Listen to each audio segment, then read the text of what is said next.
की खोज में बुद्ध की कहानी।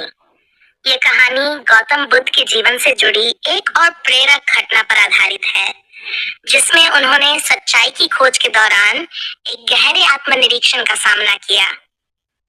राजा से संघर्ष। बुद्ध के एक शिष्य आनंद एक दिन बुद्ध के पास आए और कहा, गुरुजी, आपने संसार से दूर रहने का मार्ग अपनाया है और आपने हमें भी वह मार्ग दिखाया है। लेकिन कई बार मैं सोचता हूँ, क्या ये संसार सचमुच इतना दुखद है? क्या हमें सब कुछ छोड़कर केवल आत्मज्ञान की ओर ही बढ़ना चाहिए? बुद्ध मुस्कुराए और बोले, आनंद, ये सवाल बहुत महत्वपूर्ण है। ये केवल तुम्हारा नहीं बल्कि सभी का सवाल है। तुम सही हो। संसार के दुखों को समझने के लिए हमें बहुत कुछ देखना होगा। मैं तुम्हें एक कहानी सुनाता हूँ जिससे तुम्हें उत्तर मिलेगा। किसान और बाढ़। बुद्ध ने कहानी शुरू की। एक बार एक गांव में एक किसान अपनी फसल उगाने में मेहनत कर रहा था। उसने खेतों में बहुत श्रम किया, पानी दिया, बीज बोए और फसल पकने का इंतजार किया। एक दिन अचानक गांव में बाढ़ आ गई और उसकी सारी फसल बहकर चली गई। किसान बहुत परेशान हुआ। वह दुखी मन से नदी के किनारे बैठा रहा। उसी समय एक साधु वहां से गुजर रहा था। किसान ने साधु से कहा, मुझे बहुत दुख हो रहा है क्योंकि मेरी सारी मेहनत बर्बाद हो गई।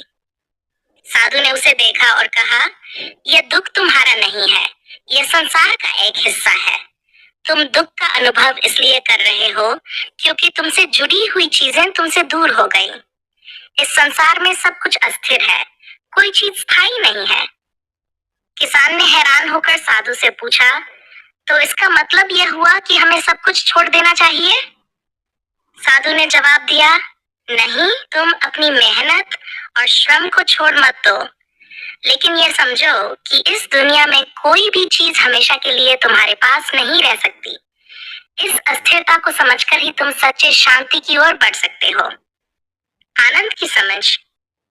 बुद्ध ने आनंद से कहा, जैसे उस किसान ने अपनी मेहनत की लेकिन बाढ़ के कारण उसने सब कुछ खो दिया, वैसे ही हम भी जीवन में बहुत कुछ पाते हैं और बहुत कुछ खोते हैं। यही संसार का सत्य है। ये अस्थिरता हमें दुख देती है, लेकिन जब हम इसे समझते हैं और इसे स्वीकार करते हैं तो हम शांति पा सकते हैं। आनंद ने बुद्ध की बातें गहरे से समझी। उन्हें एहसास हुआ कि संसार में दुखों का आना जाना स्वाभाविक है और सच्ची शांति तब मिलती है जब हम इस अस्थिरता को स्वीकार करते हुए अपनी आत्मा को समझने की कोशिश करते हैं।